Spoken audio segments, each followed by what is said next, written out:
Hello दोस्तों, स्वागत है आप सभी का आपके यूट्यूब चैनल मेहोजी क्लासेज में। तो दोस्तों, आज हमारा टॉपिक है भारत का संविधान। तो आइए टॉपिक शुरू करने से पहले थोड़ी बेसिक जानकारी प्राप्त कर लेते हैं। भारत आज़ादी से पहले 200 वर्ष तक अंग्रेज़ों का गुलाम रहा, इसलिए यहाँ ब्रिटिश नियम अनुसार कार्य होते रहे। आज़ादी जितनी ज़रूरी थी उतनी ज़रूरी भारत का संविधान तैयार करना था। तो आइए शुरू करते हैं टॉपिक।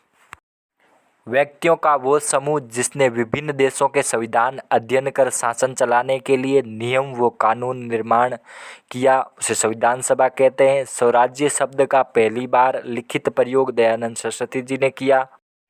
भारतीय संविधान का निर्माण करने वाली संविधान सभा का गठन जुलाई 1946 को एक कैबिनेट मिशन की संस्तुतियों पर किया गया। संविधान सभा की पहली बैठक 9 दिसंबर 1946 को संपन्न हुई। तो ध्यान रखना, 9 दिसंबर 1946 को प्रथम बैठक हुई।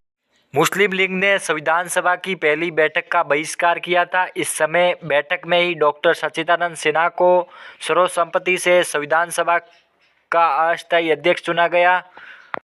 संविधान सभा की दूसरी बैठक 11 दिसंबर 1946 को हुई, जिसमें डॉक्टर राजेंद्र प्रसाद को सभा का स्थायी अध्यक्ष चुना गया।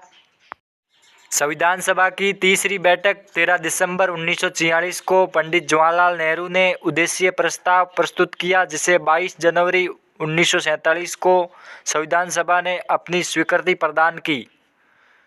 Doctor B R. अम्बेडकर की अध्यक्षता में ही संविधान सभा की प्रारूप समिति की स्थापना 29 अगस्त 1947 को की गई। अध्यक्ष सहित उनके सदस्यों की कुल संख्या 7 थी। संविधान निर्माण की प्रक्रिया में 2 वर्ष 11 माह 18 दिन लगे। संविधान बनाने में जो कुल खर्चा आया 63,96,729 रुपये खर्च हुए। 24 नवंबर 1949 को संविधान सभा के अध्यक्ष के हस्ताक्षर के बाद इसे संसद में पारित किया गया। भारतीय संविधान 23 नवंबर 1949 को अंगीकृत किया गया तथा 4 जनवरी 1950 को प्रथम गणतंत्र दिवस के रूप में लागू हो गया। इस तरह हमारा संविधान तैयार हुआ। Doctor B R. अम्बेडकर को भारतीय संविधान के जनक के रूप में जाना जाता है। कैसा लगा वीडियो कमेंट बॉक्स में ज़रूर बताएं। और नवनिर्मित संविधान में 22 भाग, 395 अनुच्छेद और 8 अनुसूचियाँ थी।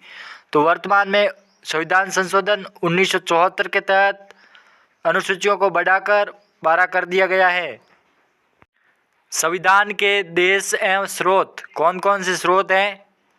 ब्रिटेन से क्या क्या लिया गया है? तो संसदीय शासन, विधि निर्माण प्रक्रिया, एकल नागरिकता, द्विसदनीय व्यवस्था ब्रिटेन से ली गई है। और कौन कौन से देश से क्या क्या लिया गया है? तो यूएसए से क्या क्या लिया गया है? तो प्रस्तावना, मौलिक अधिकार, न्याय पुनरावलोकन, न्यायपालिका की स्वतंत्रता, सर्वोच्च न्यायपालिका का गठन एवं शक्तियाँ, राष्ट्रपति महाभियोग, उपराष्ट्रपति का पद आदि यूएसए से लिया गया है। तो कनाडा से क्या क्या लिया गया है? तो कनाडा से संघात्मक व्यवस्था, अवशिष्ट शक्तियों का केंद्र के पास होना, केंद्र द्वारा राज्यपाल की नियुक्ति, केंद्र राज्य शक्ति विभाजन आदि कनाडा से लिया गया है। और कौन कौन से देश से क्या क्या लिया गया है? तो आयरलैंड के संविधान से नीति निर्देश सिद्धांत, राष्ट्रपति का निर्वाचन, उच्च सदन के सदस्यों को मनोनीत करने संबंधित प्रावधान आदि आयरलैंड के संविधान से लिया गया है। और किस किस देश से क्या क्या लिया गया है? तो जर्मनी के संविधान से आपात उपबद्धता ली गई है, जर्मनी के संविधान से। और भी देशों से क्या क्या लिया गया है? तो ऑस्ट्रेलिया से प्रस्तावना की भाषा, समवर्ती सूची, केंद्र राज्य संबंध ऑस्ट्रेलिया के संविधान से लिया गया है। तो फ्रांस के संविधान से क्या क्या लिया गया है? तो गणतंत्र फ्रांस के संविधान से लिया गया है। और रूस के संविधान से क्या क्या लिया गया है? तो रूस के संविधान से मौलिक कर्तव्यों का प्रावधान रूस के संविधान से लिया गया है। तो आपने अभी तक हमारे यूट्यूब चैनल मेहोजी क्लासेस को सब्सक्राइब नहीं किया तो सब्सक्राइब कर दो और बेल आइकन को प्रेस कर दो ताकि आपको पहले सूचना मिले। कमेंट और शेयर करना न भूलें दोस्तों हमारे वीडियो को। तो अगला टॉपिक देखेंगे नागरिकता। भारत में एकल नागरिकता का प्रावधान है। जन्म से ही 24 जनवरी 1950 के बाद होने वाले व्यक्ति को जन्म से ही भारत का नागरिक माना जाएगा।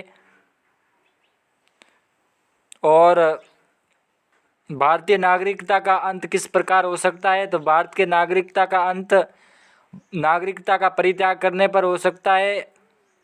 किसी अन्य देश की नागरिकता स्वीकार कर लेने पर भारत के नागरिकता अंत हो सकता है। भारत सरकार द्वारा विधि के अधीन नागरिकता छीनने पर